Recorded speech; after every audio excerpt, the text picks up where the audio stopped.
Paschim Bangal governor CV Anand ബോസിനെതിരെ വീണ്ടും പരാതിക്കാരി. തന്റെ സമ്മതമില്ലാതെ രാജ്ഭവനിലെ CCTV ദൃശ്യങ്ങൾ പ്രദർശിപ്പിച്ചതിനെതിരെ നിയമ നടപടി സ്വീകരിക്കുമെന്ന് മുന്നറിയിപ്പ്.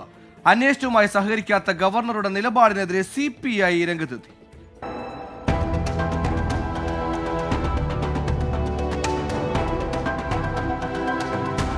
ഗവർണർ ആനന്ദ് ബോസിനെതിരായ ലൈംഗികാരോപണം ഉയർന്നതിനു പിന്നാലെയാണ് സച്ച് കെ സാമനെ എന്ന പരിപാടിയുടെ ഭാഗമായി രാജ്ഭവനിലെ CCTV ദൃശ്യങ്ങൾ പൊതുജനങ്ങൾക്ക് പ്രദർശിപ്പിച്ചത്.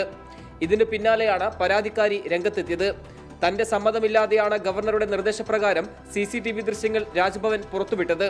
ലൈംഗിക പീഡന പരാതിയിൽ അതിജീവതയുടെ രഹസ്യാത്മകത സൂക്ഷിക്കണമെന്ന നിയമത്തിന് വിരുദ്ധമാണ് ഗവർണറുടെ നടപടിയെന്ന് പരാതിക്കാരി പറഞ്ഞു. നടപടി ആവശ്യപ്പെട്ട് പോലീസിനെ സമീപിക്കും. ഗവർണർ കുറ്റക്കാരനല്ലെങ്കിൽ എന്തുകൊണ്ട് അന്വേഷണവുമായി സഹകരിക്കുന്നില്ലെന്ന് പരാതിക്കാരി ചോദിച്ചു. ഉയർന്ന പദവികൾ വഹിക്കുന്നവർ ആത്മരക്ഷാർത്ഥം അഭയം തേടേണ്ട കേന്ദ്രമല്ല ഭരണഘടനയെന്ന് ബിനോയ് വിശ്വം 24-നോട് പറഞ്ഞു. ലഭ്യമായിട്ടുള്ള വിവരം വെച്ചിട്ട് കൃത്യമായി യെസ് ഓർ നോ പറയാനുള്ള ദിവ്യജ്ഞാനം എനിക്കില്ല. പരാതിയുണ്ട്, പരാതിക്കാരിയുമുണ്ട്.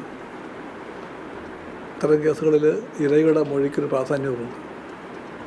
അതേസമയം ഗവർണർക്കെതിരെയുള്ള ആരോപണം കടുപ്പിച്ച തൃണമൂൽ കോൺഗ്രസ് പരാതിക്കാരിയുടെ മൊഴി ശരിവെക്കുന്നതാണ് CCTV ദൃശ്യങ്ങളെന്ന് ബംഗാൾ ധനമന്ത്രി ചന്ദ്രിമ ഭട്ടാചാര്യ പറഞ്ഞു. 24 ഡൽഹി.